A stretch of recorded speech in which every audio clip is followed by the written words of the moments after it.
தமிழ்நாட்டில் இன்று வெப்ப அலை வீசுவதற்கான மஞ்சள் நிற எச்சரிக்கையை இந்திய வானிலை ஆய்வு மையம் விட்டிருக்கிறது. இது குறித்தான கூடுதல் விவரங்களுடன் இணைகிறார் எமது செய்தியாளர் ஷெலினா.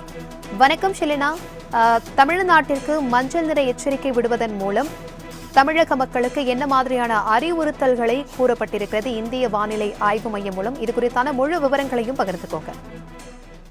தமிழகத்தில் கோடை வெயில் அதிகரித்து வரக்கூடிய நிலையில் தொடர்ச்சியாகவே வெப்பநிலை என்பது அதிகரித்து வருகிறது. குறிப்பாக கடந்த 2-3 நாட்களாகவே ஈரோடு, கோவை உள்ளிட்ட பகுதிகள், அதே போல சேலம் உள்ளிட்ட பகுதிகளிலும் தொடர்ந்து வெப்பநிலை என்பது அதிகரித்து வருகிறது. நேற்று அதிகப்படியான வெயில் என்பது 2வது இடத்தில் சேலம் மாவட்டம் என்பது இடம் பிடித்திருந்தது. 109 டிகிரி செல்சியஸாக வெப்பநிலை என்பது பதிவாகி இருந்தது. இந்த நிலையில் இன்றும் கோடை வெயில் அதிகரிக்க கூடும் என்றும், அதே போல வெப்ப அலை வீசுவதற்கான மஞ்சள் நிற எச்சரிக்கை என்பது இந்திய வானிலை ஆய்வு மையம் விடுத்திருக்கிறது. அதே போல உள் கர்நாடகா, தெலுங்கானா, ராயலசீமா உள்ளிட்ட பகுதிகளிலும் வெப்ப அலை வீசுவதற்கான வாய்ப்பு இருப்பதாகவும், இன்று முதல் 28ஆம் தேதி வரையிலும் அந்த பகுதிகளில் வெப்ப அலை வீசுவதற்கான வாய்ப்பு இருப்பதாக தெரிவிக்கப்பட்டிருக்கிறது.